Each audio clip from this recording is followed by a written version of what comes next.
Hello students, oxidation और reduction जैसे कि मैंने आपको पहले वाले वीडियो में एक जनरल इंट्रो दे करके समझाया था कि ऑक्सीडेशन और रिडक्शन क्या होता है। साथ ही साथ ऑक्सीडेशन और रिडक्शन को हम इलेक्ट्रॉन कॉन्सेप्ट से भी समझ सकते हैं। अब इलेक्ट्रॉन कॉन्सेप्ट से हम इसको किस तरीके से समझते हैं वो मैं आपको बताती हूँ। यहाँ पे आप देख सकते हैं कि मैंने लिखा है oxidation the process in which an atom ion और मॉलिक्यूल रिलीज वन और more electron, that means loss of electron. यदि आपके किसी भी एलिमेंट में से इलेक्ट्रॉन निकल रहा है या वो इलेक्ट्रॉन को त्याग रहा है तो उस प्रोसेस को हम क्या बोल सकते हैं, ऑक्सीडेशन बोल सकते हैं। जैसे कि आप देख सकते हैं मैंने यहाँ पे लिखा हुआ है D electronation. D means removal. Electronation का मतलब कि इलेक्ट्रॉन के जुड़ने की जो प्रक्रिया थी उसमें से इलेक्ट्रॉन निकलने चालू हो गए जुड़ने की जगह पे, तो हमने वहाँ पे डी लगा दिया। दैट मीन्स इलेक्ट्रॉन को रिमूव करने की प्रक्रिया को हमने क्या कहा, ऑक्सीडेशन कहा। साथ ही साथ the process in which the positive charge of a atom और आयन इंक्रीजेस और द नेगेटिव चार्ज डिक्रीजेस, यानी कि एक ऐसा प्रोसेस जिसमें पॉजिटिव चार्ज जो है एटम का वो तो क्या होगा, बढ़ेगा। किसी भी एटम या आयन का पॉजिटिव चार्ज जो है वो बढ़ रहा है और नेगेटिव चार्ज जो है वो कम होता जा रहा है, तो उस प्रोसेस को भी हम क्या कहेंगे, ऑक्सीडेशन कहेंगे। जैसे कि आप देख सकते हैं मैंने अलग अलग तरीके से दिया है। मैंने एटम, कैटायन, एनायन और मॉलिक्यूल को लेकर के एग्जाम्पल्स दिए हैं। सबसे पहला है एटम। एटम के अंदर आप देख सकते हैं कि सोडियम जो था उसके अंदर से एक इलेक्ट्रॉन निकल गया तो यहाँ पे सोडियम के ऊपर पॉजिटिव चार्ज बन गया। दैट मीन्स ये जो प्रोसेस था ये प्रोसेस क्या हो रहा है, आपका ऑक्सीडेशन हो रहा है। या फिर आप इसी प्रोसेस को आप इस तरीके से भी लिख सकते हैं कि सोडियम लिखा और सोडियम में 1 इलेक्ट्रॉन को आपने क्या करा, ऐड कर दिया, तो भी आपका ये प्रोसेस क्या कहलाया जाएगा, ऑक्सीडेशन ही कहलाया जाएगा। नेक्स्ट मैंने एक और एग्जाम्पल लिया है जिंक। जिंक में से यदि 2 इलेक्ट्रॉन को मैं निकाल दूं तो यहाँ पे Z पे क्या आ जाएगा, 2+ आयन का चार्ज आ जाएगा। ये 2 क्यों लिखा है मैंने, क्योंकि ये कितने इलेक्ट्रॉन निकाल रहा है, ये 2 इलेक्ट्रॉन इसमें से रिमूव कर रहा है, इसलिए हमने इसको क्या कहा है, Z2+ आयन बोल दिया। नेक्स्ट एक और मैंने लिया है, यदि हम कैटायन की बात करें, ये तो कोई नॉर्मल एटम्स की बात कर रहे थे, यदि हम किसी भी कैटायन को लें, जैसे कैटायन में यहाँ पे लिखा हुआ है Cu+ माइनस इलेक्ट्रॉन, तो इसने यहाँ पे एक इलेक्ट्रॉन को और त्याग दिया, तो इसके ऊपर पहले ही ऑलरेडी कितना चार्ज था, प्लस का चार्ज था।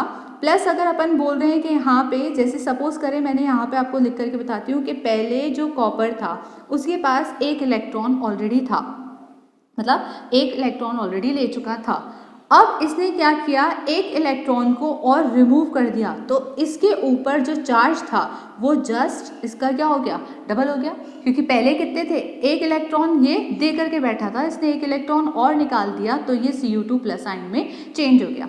जैसे कि मैंने आपको पहले वाले वीडियो में बताया था, यहाँ पे कोई भी इलेक्ट्रॉन देता और लेता क्यों है, क्योंकि उसको अपने आप को क्या करना है, स्टेबल करना है। कोई एक इलेक्ट्रॉन दे करके स्टेबल होता है, कोई 2 इलेक्ट्रॉन दे करके स्टेबल होता है, या फिर डिपेंड करता है कि आपके सामने जो ऐड हो रहा है, जिसको आप दे रहे हैं, वो कितना पावरफुल है। वो ज़्यादा इलेक्ट्रोनेगेटिव हुआ तो वो आपके से ज़्यादा इलेक्ट्रॉन खींचने की पावर भी रखता है।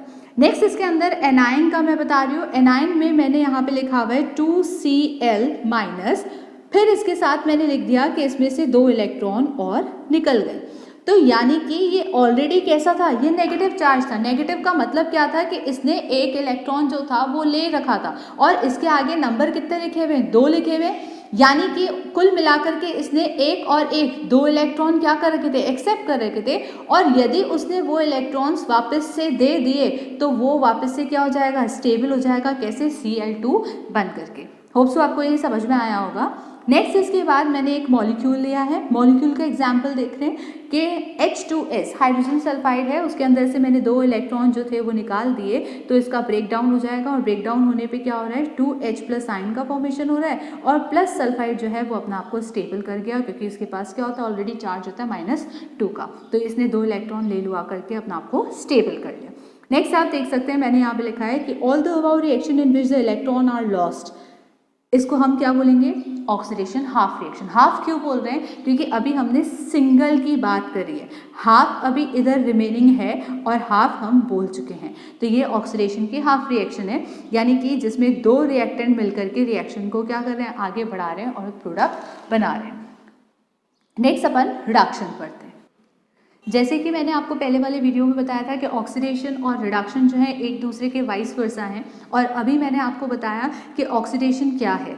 इसी तरीके से मैंने यहाँ पे लिख रखा है कि ऑक्सीडेशन रिएक्शन की जस्ट अपोजिट रिएक्शन जो होती हैं वो रिडक्शन रिएक्शन होती है।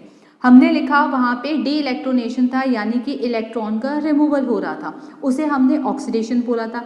यानी कि इसका उल्टा क्या हो सकता है कि यहाँ पे एक या एक से ज़्यादा इलेक्ट्रॉन को ये क्या करेंगे, एक्सेप्ट कर लेंगे। यानी कि कोई भी एटम, आयन या मॉलिक्यूल एक या एक से ज़्यादा इलेक्ट्रॉन को एक्सेप्ट करते हैं तो उस प्रोसेस को हम क्या बोल देंगे, रिडक्शन बोल देंगे। जैसे हमने ऑक्सीडेशन में लिखा था कि ऑक्सीडेशन जो है वो डी इलेक्ट्रोनेशन है, मैंने डी का मतलब आपको रिमूवल बताया, वैसे ही यहाँ पे ये क्या है, ये इलेक्ट्रोनेशन है, यानी कि ये इलेक्ट्रॉन को क्या करेंगे, ऐड करेंगे या एक्सेप्ट करेंगे। वहाँ पे मैंने आपको बोला था कि पॉजिटिव चार्ज जो है वो बढ़ता है और नेगेटिव चार्ज घटता है। इसका जस्ट ऑपोजिट रिडक्शन मैं बोल रही हूँ, तो यहाँ पे पॉजिटिव चार्ज जो है वो क्या होगा, कम होगा, और जो नेगेटिव चार्ज है वो क्या होगा, यहाँ पे इंक्रीज होगा। इसको भी हम कुछ एग्जाम्पल लेकर के डिस्कस कर लेते हैं। जैसे कि सबसे पहले मैंने लिखा है एटम।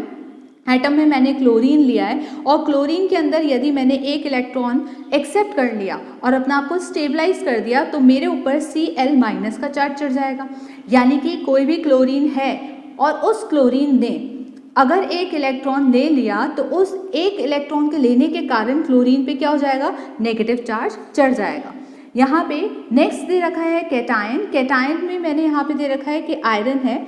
आयरन का मैंने लिखा है कि Fe3+ और प्लस मैंने एक इलेक्ट्रॉन और ले लिया, यहाँ पे प्लस कर दिया, तो यहाँ पे एक इलेक्ट्रॉन जो आपके पास था उसको आपको ऐड करने के कारण इसका चार्ज यहाँ पे क्या हो जाएगा, डिक्रीज हो जाएगा, और वो किस में चेंज हो जाएगा, Fe2+ आयन में। और ये हम जानते हैं कि जिसका चार्ज ज़्यादा होता है उसके लास्ट में हम एक लगाते हैं और जिसका चार्ज कम होता है उसके लास्ट में हम अज लगाते हैं। जैसे कि आप देख सकते हैं मैंने यहाँ पे लिखा है कि फेरिक जो था वो फेरस के अंदर चेंज हो गया। फेरिक में +3 था और फेरस में +2 चार्ज चेंज हो गया। मैंने अभी बोला जहाँ पे पॉजिटिव चार्ज क्या हो रहा है, कम हो रहा है, तो वो रिडक्शन है। आप देख सकते हैं यहाँ पे +3 था और यहाँ पे +2 हो गया, तो +3 से वो +2 चार्ज कम हुआ है, तो कम होने का मतलब क्या हुआ, रिडक्शन हो गया। ठीक है, नेक्स्ट एक मॉलिक्यूल का एग्जाम्पल दिया है मैंने, जहाँ पे मैंने बोला दो वाटर मॉलिक्यूल है, उनके अंदर 2 इलेक्ट्रॉन यदि हम ऐड कर दें तो H2 का फॉर्मेशन हो गया, यानी कि हाइड्रोजन बन गया, प्लस साथ ही साथ इसके अंदर 2 OH नेगेटिव चार्ज जो है वो निकल रहा है, यानी कि 2 हाइड्रोक्सिल ग्रुप बन करके निकल रहे हैं। ठीक है, अब यहाँ पे लिखा है कि the above reaction in which the electron are accepted, वो रिडक्शन हाफ रिएक्शन हो गई। जैसे कि अभी मैंने आपको पहले जो बताया था, मैंने बोला था कि वो जो थी वो ऑक्सीडेशन हाफ रिएक्शन थी और ये जो है ये रिडक्शन हाफ रिएक्शन है। यानी कि एक ऐसी रिएक्शन जिसके अंदर ऑक्सीडेशन प्लस रिडक्शन दोनों हो जाएं, तो ये दोनों रिएक्शन कैसी कहलाई जाएंगी, रेड ऑक्स रिएक्शन कहलाई जाएंगी। होप सो आपको ये भी समझ में आया होगा। Hope you like my video. Thank you.